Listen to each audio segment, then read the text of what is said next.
Un saluto dalla Scuola Mosaicista del Friuli. Il mosaico friulano, ed in particolare il mosaico di Spilimbergo, è un'arte nobile, un'arte che ci viene tramandata nei secoli e la sua origine si fa risalire alla fine del 400 agli inizi del 500. Questo perché? Perché grazie a dei fiumi che noi abbiamo qui sul nostro territorio, il Tagliamento, il Meduna e il Cellina, che più che ricchi d'acqua sono ricchi di sassi, questi sassi sminuzzati sono riusciti poi a portarli a Venezia proprio per realizzare le pavimentazioni dei palazzi signorini di Venezia. Stiamo parlando del terrazzo, del seminato alla veneziana, dove proprio i nostri friulani hanno anche ulteriormente perfezionato queste tecniche particolari. Ma già a metà del Cinquecento una famiglia friulana, la famiglia Bianchini, operava a San Marco proprio per i rifacimenti, per le conservazioni, per alcune opere anche di nuova fattura, proprio alla Basilica di San Marco e non solo. Diciamo che tutto questo flusso avanza fino alla fine del Settecento, quando la Serenissima aveva meno disponibilità proprio economiche e anche per poter dare lavoro alle nostre maestranze. Da lì, da questo momento, pochi sono rientrati nella loro patria Friuli, ma tantissimi sono andati, si sono sparpagliati in giro per il mondo. Pensate che un grande primo flusso va verso l'est Europa, a Mosca, a Cremlino. Se si va a Mosca, a Cremlino, all'interno del palazzo ci sono pavimentali, parietali proprio realizzati, all'epoca era proprio la famiglia Odoricchio chiamata dallo zar dell'epoca, a San Pietroburgo fino ad arrivare a Copenaghen. Altro grande flusso va verso gli Stati Uniti d'America o le Americhe in generale, con opere di una certa magnificenza. Pensate solo alla Biblioteca del Congresso a Washington, ma anche alla Casa Bianca a Washington e tantissime altre realizzazioni. Particolarità riguarda l'Europa, la ritrovo quasi come una rinascita proprio dell'arte musiva. Stiamo parlando soprattutto in Francia, dove tantissimi si sono recati e hanno portato questa tradizione tipicamente friulana in quel momento, e uno su tutti, Gian Domenico Facchina, che è riuscito anche a realizzare l'Opera di Parigi, Palazzo Garnier, perfezionando una tecnica che è una tecnica a rovescio su carta, è una tecnica che è una tecnica moderna del mosaico, quindi si aggiunge questa tecnica alle tecniche tradizionali, quella romana, quella bizantina, quella medievale, e oggi con lui friulano abbiamo proprio anche la parte moderna.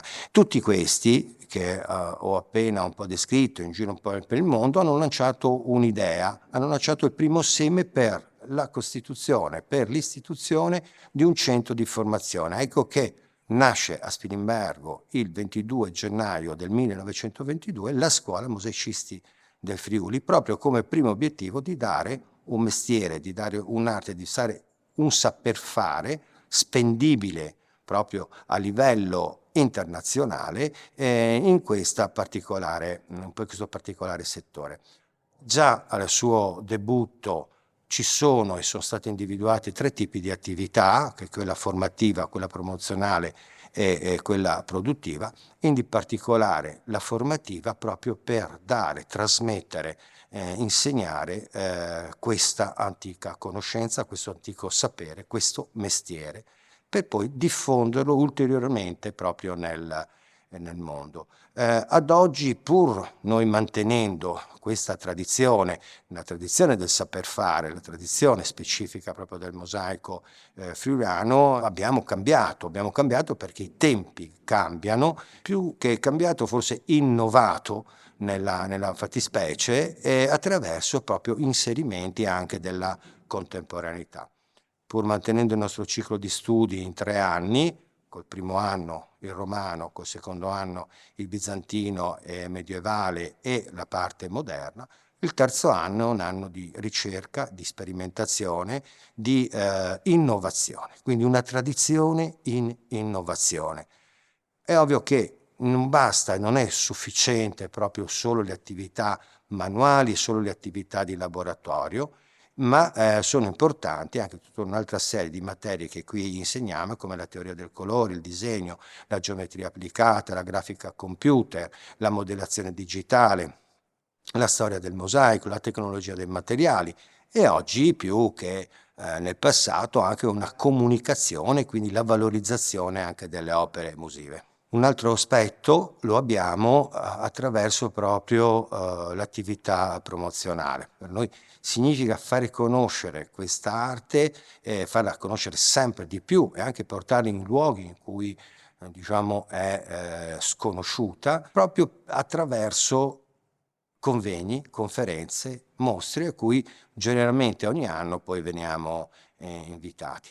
È un modo anche non solo per farci conoscere, ma soprattutto per delineare e far capire l'arte nobile del mosaico che un po' nella storia si era perduta. Conseguenza un po' dell'attività promozionale è anche un'attività produttiva, e cioè ricercare delle commesse, dei lavori in cui più che la scuola di per sé stessa riusciamo a trasferire queste richieste proprio ai nostri ex allievi, ai nostri laboratori artigiani. Tantissimi oggi sono in Friuli Venezia Giulia, ma moltissimi sono anche sparpagliati in giro per il mondo. I nostri allievi, infatti, sono e provengono oggi da tutto il mondo, quindi dalla Corea del Sud agli Stati Uniti d'America, all'Australia, alla Danimarca. È un mondo di culture che qui si fondono e come le tessere una vicino all'altro fanno un unisono. Tutti sono in grado poi di realizzare le opere anche di grandi dimensioni perché sono già da qui, dalla Scuola Mosaicista del Friuli, abituati a lavorare insieme, in equipe, in gruppo, in squadra, integrati tra di loro per ricreare, interpretare le arti e l'arte soprattutto del mosaico.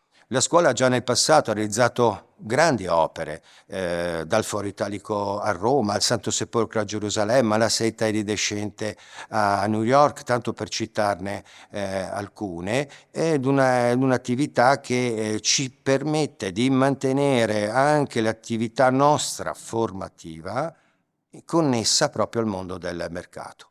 Quindi e queste attività che abbiamo così riassunto sono tra di loro interconnesse, c'è uno scambio tra di loro anche qui con i nostri allievi, ma soprattutto anche con i laboratori artigiani che sono i nostri ex allievi e quindi il nostro futuro. Sono appena trascorsi 100 anni di fondazione di questa nostra gloriosa istituzione e le nostre prospettive sono proprio quelle di riposizionarci per i prossimi 100 anni. Quindi ulteriore innovazione, ulteriore ricerca e il mantenimento proprio nell'ambito della contemporaneità e dare il maggiore interesse proprio per questa prestigiosa e nobile arte.